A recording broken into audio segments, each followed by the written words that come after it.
ہمارے دو دشمن ہیں جو ہمیں جادہ مستقیم سے ہٹانے کے لیے دن رات کوشاں ہیں، ایک نفس اور دوسرا شیطان۔ نفس اور شیطان دونوں دشمن ہمیں راہ حق سے ہٹانے کے لیے دن رات جد و جہد میں ہیں اور ہمارے خلاف مساعی جد و جہد اور محنت کر رہے ہیں۔ ان میں جو نفس ہے وہ بڑا دشمن ہے یا شیطان بڑا دشمن ہے؟ عمومی طور پہ تو یہ کہا جاتا ہے کہ شیطان نے ہمیں ورغلا دیا، لیکن شیطان جب خود ورغلایا گیا، شیطان جب شیطان بنا تو اس وقت کوئی دوسرا شیطان تو نہیں تھا جس نے شیطان کو ورغلایا، وہ نفس تھا جو شیطان کو بھی شیطان بنا۔ نفس نے اندر سے سر اٹھا کے کہا تھا نا، انا خیر منہ، میں بہتر ہوں، اور باقاعدہ دلیل کھڑی کر لی اس کے نفس نے، خلقتنی من نار وخلقتہ من طین، مجھے تو نے آگ سے پیدا کیا ہے، اسے تو نے مٹی سے پیدا کیا۔ مٹی افضل نہیں ہوتی، مفضول ہوتی ہے، اور آگ اٹھتی ہے اوپر کو جاتی ہے، یہ افضل ہے، لہٰذا افضل مفضول کو سجدہ کیسے کرے، میں سجدہ نہیں کروں گا۔ باقاعدہ اس کے نفس نے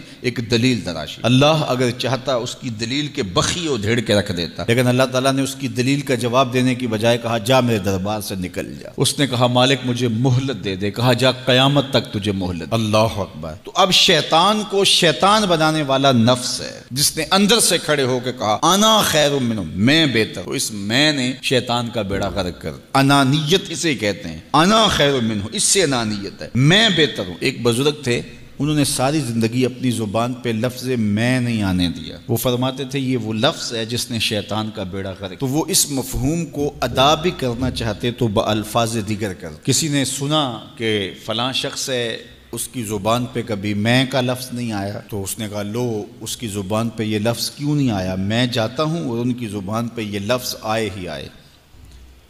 ہر شخص کی اپنی ترجیحات ہوتی ہے، ایک مہم پہ نکلا کہ ان کی زبان پہ لفظ میں لے کر آنا۔ گیا، حضرت بیٹھے تھے، حضرت ایک مسئلہ پوچھنے آیا ہوں۔ بیٹا پوچھئے۔ کہا شیطان کو کس چیز نے برباد کیا تھا؟ حضرت اب تو بولیں گے نا کہ میں نے اس کا بیڑا غرق کیا تھا، تو کہوں گا جیسے بھی زبان پہ لفظ تو آئی گیا، اور شیخ بھی بڑے سمجھدار تھے، سمجھ گئے اس کی نیت کے کھوٹ کو کہ یہ کیوں آیا ہے اور یہ مسئلہ کیوں پوچھ رہا۔ ہر مسئلہ تفہیم کے لیے نہیں پوچھا جاتا، اس کے مقاصد اور بھی ہوتے ہیں، اور اہل اللہ کو اللہ نے وہ بصیرت دی ہوتی ہے جو سائل کے انداز سے سمجھتے ہیں کہ اس کے مقاصد۔ تو کہ حضرت پوچھنے آیا ہوں کہ شیطان کو کس چیز نے برباد کیا؟ حضرت فرمانے لگے نماز کا ٹائم ہو گیا، ابھی جماعت کھڑی ہونے والی ہے، نماز کے بعد اس پہ بات کر۔ خیر نماز ہوئی، سلام پھرا تو حضرت خود فرمانے لگے کسی نے پوچھا تھا کہ شیطان کو کس چیز نے برباد کیا، جواب دینا چاہ رہا ہوں، کس نے پوچھا تھا؟ جھٹ کھڑا ہو گیا میں نے۔ کہا بس اسی نے اس کا بیڑا غرق کر دیا۔ تو انانیت میں جو ہے یہ شیطان کو شیطان بنانے والی، نفس جس نے اندر سے سر اٹھایا اور کہا انا خیر منہ، میں بہتر ہوں، تو یہ شیطان کو شیطان بنانے والا نفس ہے۔ تو نفس شیطان سے بھی بڑا دشمن۔ اب ہمارے ساتھ دو بڑے دشمن لگے ہوئے، ایک شیطان اور دوسرا نفس، اور دونوں ہمارے باطن کو اجاڑنے کے لیے، ہمارے من کو بے چراغ کرنے کے لیے، ہمارے اندر کی روشنیاں بجھانے کے لیے دن رات کوشاں۔ ایک تنہا ناتواں اکیلی جاں، دو دشمنوں کے نرغے میں، اور دونوں دشمن بڑے تگڑے اور بہت طاقتور، اور ہر وقت ہمارے اوپر حملہ آور۔ الشیطان جاسم علی قلب ابن آدم فاذا ذکر اللہ خنس واذا غفل وسوس۔ حضرت نبی رحمت صلی اللہ علیہ وآلہ وسلم نے ارشاد فرمایا شیطان اولاد آدم کے دل پہ قبضہ جماتا ہے، اور جب بندہ غافل ہوتا ہے تو یہ وسوسے ڈالتا ہے، اور جب بندہ اللہ کا ذکر کرتا ہے تو یہ بھاگ جاتا ہے۔ تو شیطان وسوسہ اندازی کرتا ہے، باطن کو اجاڑتا ہے، من کو لوٹتا ہے۔ نفس اور شیطان دو بڑے دشمن تھے جو ہمیں جادہ مستقیم سے بہکانے کے لیے دن رات کوشاں تھے۔ اب اللہ کا کرم دیکھیے، اذا دخل رمضان سلسلت الشیاطین، جب ماہ سیام جلوہ فراز ہوتا ہے تو شیاطین جکڑ دیے جاتے ہیں۔ جو ہی ماہ سیام شروع ہوتا ہے، چاند طلوع ہوتا ہے تو شیاطین جکڑ دیے جاتے ہیں، پورا مہینہ وہ آزاد نہیں رہتے، جکڑ دیے جاتے۔ سلسلت الشیاطین، یہ جو مسجدوں کے دروازے کھل گئے، جہاں 1.5 صف ہوتی تھی وہاں 5 صف تراویحوں میں ہیں، تو یہ شیطان کے بند جانے کی وجہ سے۔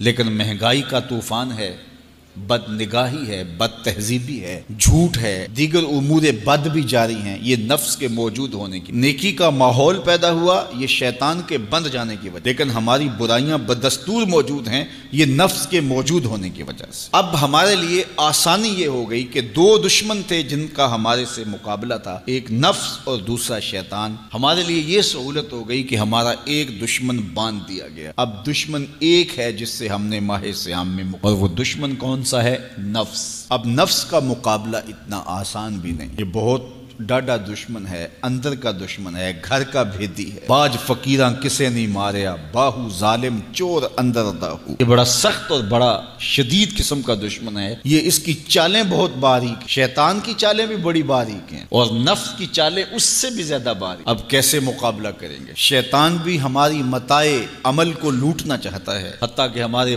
ایمان کو برباد کرنے پر تلا ہوا ہے، اور نفس بھی چالیں چل رہا ہے، اور ہم اپنی زندگی لاؤبالی میں گزارتے چلے جا رہے ہیں۔ ہمیں پتہ ہی نہیں کہ ہم موت کے کتنا قریب ہو رہے ہیں، اور شیطان ہمارے اوپر، نفس ہمارے اوپر حملہ آور ہے، اور یہ چاہتے ہیں ٹھیک ہے یہ چلتا رہے، یہ رسمی زندگی گزارتا رہے، کوئی بات نہیں، اس کے اندر کو ہم لوٹ لیں۔ اور یہ دونوں دن رات لگے ہوئے۔ ماہ سیام آیا تو ہمارا ایک دشمن بند گیا، ہمیں تھوڑی سی سہولت مل گئی۔ اب ایک ہی دشمن باقی ہے جس سے مقابلہ کرنا باقی ہے، اور وہ ہے نفس۔ اب نفس سے مقابلہ کیسے ہوگا؟ تو کسی ایکسپرٹ سے پوچھیں کہ جناب نفس ہے، ہم کمزور ہیں، شیطان دشمن ہمارا بندہ ہوا ہے، 2 محاذ کھلے تھے تنہا جان کے لیے، ایک محاذ بند ہو گیا، اب ایک ہی محاذ ہے، مقابلہ کرنا ہے تو کیسے کرنا؟ اللہ اکبر۔ تو ہم اقبال کی بارگاہ میں عرض کیا کہ آپ بتائیے۔ وہ کہنے لگے میں آپ کو اپنے مرشد مولانا رومی کے پاس لے جاتا ہوں۔ رومی کے پاس اقبال لے کر کے گئے تو رومی نے کہا کہ میں آپ کو ایک اور شخص کا پتہ بتاتا ہوں، اور وہ اتنا کامل ہے اور اس شعبے میں اس قدر ایکسپرٹ ہے۔ اس نے کہا ہفت شہر عشق را اتار گشت، ما ہنوز اندر خمیں یک کوچام۔ عشق کے 7 شہر حضرت شیخ فرید الدین اتار گھوم چکے ہیں، اور ہم پہلے شہر کی پہلی گلی کے کونے میں کھڑے ہیں۔ یعنی اتنا بڑا شخص شیخ فرید الدین علیہ رحمہ، تو کہا وہ بتائیں گے تمہیں کہ نفس کا مقابلہ کیسے کرنا ہے۔ رومی کہتے ہیں کہ وہ میرے بھی استاد ہیں، رومی کہتے ہیں کہ وہ میرے بھی ہادی و مرشد ہیں۔ جس عشق کے شہر میں میں داخل ہوا ہوں اور ابھی کونے پہ کھڑا ہوں، اس طرح کے 7 شہر وہ گھوم کے بھی آئے ہیں۔ آؤ ان سے پوچھتے ہیں کہ جناب نفس قابو کیسے کریں؟ تو شیخ فرید الدین اتار نے کہا نفس نتواں کشت الا باسے چیز، بات گوئم یاد گیرش اے عزیز۔ نفس نہیں مرتا، لیکن 3 اسلحے اگر آپ کے پاس ہوں تو یہ نفس ٹھہر بھی نہیں سکتا۔ غور سے سن لیجئے، روحوں میں اتار لیجئے، اور زندگی میں ہمارا مقصد ہے اس نفس کا مقابلہ کرنا۔ شیطان کا مقابلہ کرنا بھی ہمارا مقصد ہے، اور نفس کا مقابلہ کرنا بھی ہمارا مقصود زندگی ہے۔ ساری زندگی فریب میں ہم میں نہیں گزارنی، زندگی تیزی کے ساتھ گزر رہی ہے اور ہم آغوش موت میں اترنے والے ہیں۔ تو یہ ڈاڈے دشمن ہماری متاع عمل لوٹ رہے ہیں، ہمارے کیے ہوئے عمل کو عجب سے، تکبر سے، ریاکاری سے برباد کر دیتے ہیں۔ ہمیں پہلے عمل کی طرف جانے نہیں دیتے، پھر عمل کے اندر وسوسے ڈالتے ہیں، پھر عمل ہو جائے تو اس کو پھر برباد کرنے کی کوشش کرتے ہیں۔ کتنے ڈاڈے دشمن ہیں جن کے نرغے میں ہم پھنسے ہوئے ہیں۔ تو پھر ہمیں کوئی بندہ مل گیا ہے جو بتا رہا ہے کہ جناب اس کا مقابلہ ایسے کریں گے، تو پھر آج کی سن لیں ہم اور غور کر لیں اور اپنے اندر اتریں۔ تو شیخ فرید الدین اتار ہمیں بتا رہے ہیں، تو سنیے وہ کیا کہہ رہے ہیں۔ نفس نتواں کشت الا باسے چیز، نفس نہیں مرتا، یہ بڑا ڈاڈا ہے۔